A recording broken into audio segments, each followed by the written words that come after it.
Hello, hello. This is question 1 for our essays for exam 2 in this physiology class, accursed as it be. So, number 1, we're going to be describing the molecular characteristics of the filaments within the functional unit of the skeletal muscle cell, or the sarcomere. And describing that is basically how we will understand muscular movement inside of our bodies. We need to understand what a sarcomere is. And so we start with our cylindrical myofibril protein structures that are bound together.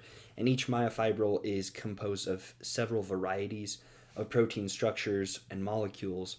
And these are what form the myofilaments, like a bundle of pencils. Here,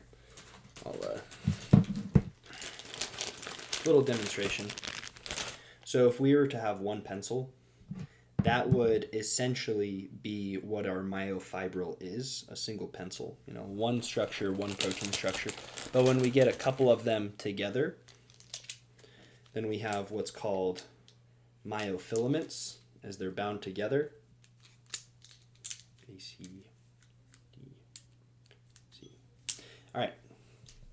So bound together will form our myofilaments, and then these basically make up what a sarcomere is. A sarcomere would be multiple myofilaments put together and then bound together. So here we have all of our myofilaments, and then these myofilaments are going to be bound together to form the sarcomere. So once they're bound together and wrapped in this skin or fascia-like material called the, I have it written down here, the sarcoplasmic reticulum. Once they're bound with this is what makes a sarcomere. And so understanding that is basically what helps us understand this, because muscular movement is done through the movement of sarcomeres, the action potential and the movement of the sarcomeres. All right, next section here is describing the mechanism by which an action potential releases calcium into or from the sarcoplasmic reticulum, followed by a description of the molecular mechanisms of muscular contraction. Good. So we're going to get our whiteboard here. Whiteboard. Yippee. Hooray. And we have to understand what makes up these sarcomeres, what parts there are, what other things there are, and how that causes action potentials, because action potentials is how we are going to move. Try to clean it up a little bit. Okay. So to start, we have to understand the parts of the sarcomere, like I already said. Great. So we will have this skin fascia type stuff, and this is going to be our sarcolemma.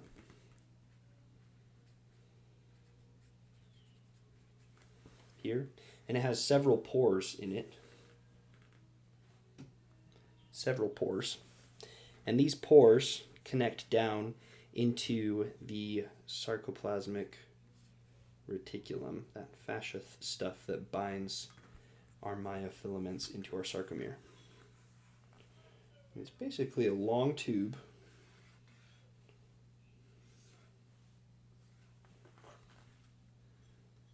It connects with our sarcolemma down here, and there are multiple parts inside of this. Our top portion is going to be our sarcoplasmic reticulum.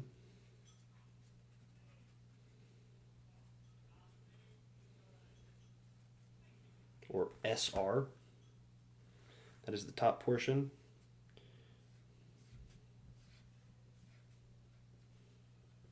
And those pores from the sarcolemma are going to come down and be connected into the cell, or our sarcomere,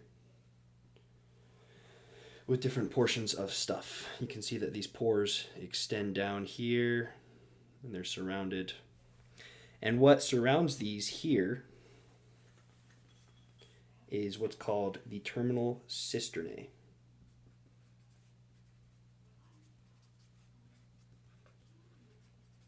Or basically where fluids or other ions are going to gather or be directed to. These tubes that connect the pores are called our T-tubes.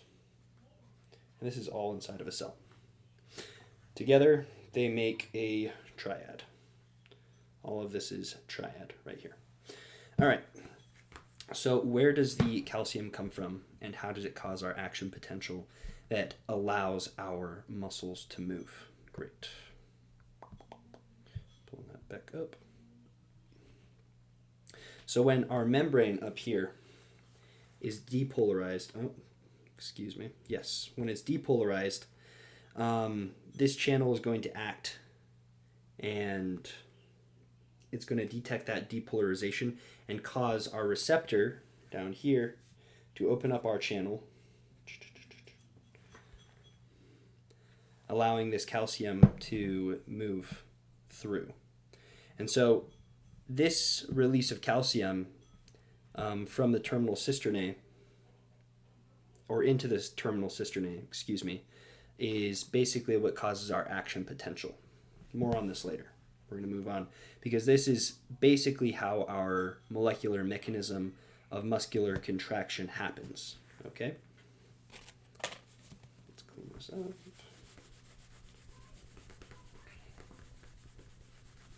This whiteboard will be the death of me, I swear.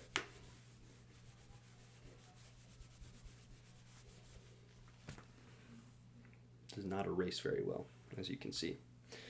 All right, so our description of our muscular mechanism. Going to, where did it go? Excuse me, just finding the picture so I can use it in teaching. There it is. Perfect. So we will have our somatic nerve cell, our motor unit, essentially. And this is going to form a junction with the muscle cell, which we will see. Just pulling this up. So this is the nerve terminal. Here's our This is our muscle fiber right inside here. And we're going to see different components that act to give us our action potential and muscle contraction. There are going to be several gates, voltage controlled gates, that allow sodium in. And building the structure is important to understand muscular contraction. So we have our gates here, ion gates, sodium and potassium typically. And these are voltage gated, so once they realize or receive the action potential, these will open. We'll see that later.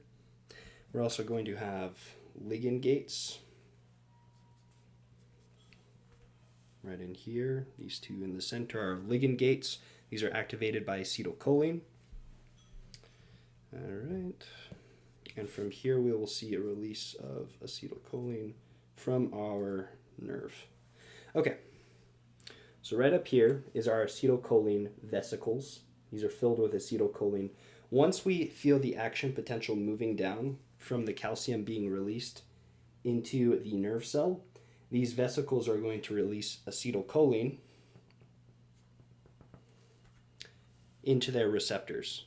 And once that is released into the receptors, that's going to allow sodium and potassium to be opened, these gates on the side and here in the center, to be opened to sodium and potassium.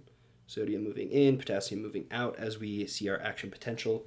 That is going to be our muscular contraction. More on that, though, is going to be the action of the myosin heads inside of this, because this is just a small portion. Once we have our action potential here, the myosin heads that are inside the muscle cell, right in here, are going to cock and decock, receiving ATP, turning it into ADP, removing that phosphate group, cocking and decocking and causing the muscle cell to move, contract. And that is our muscular contraction. All right, next section of this is the various sources of energy utilized for muscle contraction. get down to that note. Excuse me. I had it pulled up. I'm sorry. All right. There it is. Okay. So one of our first energy sources is going to be cytosolic ATP, and this is basically just the ATP that's floating around inside of our bodies. It's already been generated. It's available for our use, for our cells to use via the detachment of the phosphate group on the myosin heads in the cocking and decocking motion. That's fairly regular, and we can see quite a bit of that is inside of our bodies. It's normally the most common for our skeletal muscles to use is ATP by removing that phosphate group. Very common. The next one is creatine phosphate, a supplement that a lot of weightlifters will use because it basically provides the extra phosphate group that our depleted ATP or ADP needs in order to become ATP once again. So that creatine phosphate, fairly common, much less common than our ATP already generated inside of our cells, our cytosolic ATP. So less common than that, but we do see it. Next is glycolysis. This is also fairly common for skeletal muscles. It is the breakdown of glucose molecules to give us our energy source for the production of ATP, and that's basically during anaerobic activity. So when we do a big muscle up in the gym, that's going to use glucose to replenish our ATP for our muscle cells to use on those myosin heads. And next is our oxidative respiration. And this is basically something that we do while we breathe. We're recycling that ADP into ATP via this breathing mechanism that we have inside of our bodies, where the other ones are typically anaerobic. This one is aerobic, including oxygen, and it burns up a lot of fatty acids, and this gives us a good mix between our slow twitch and our fast twitch muscles. So good source of energy, that is available to us. So I think that covers all of our bases for question 1. Back here for question 2 in just a second.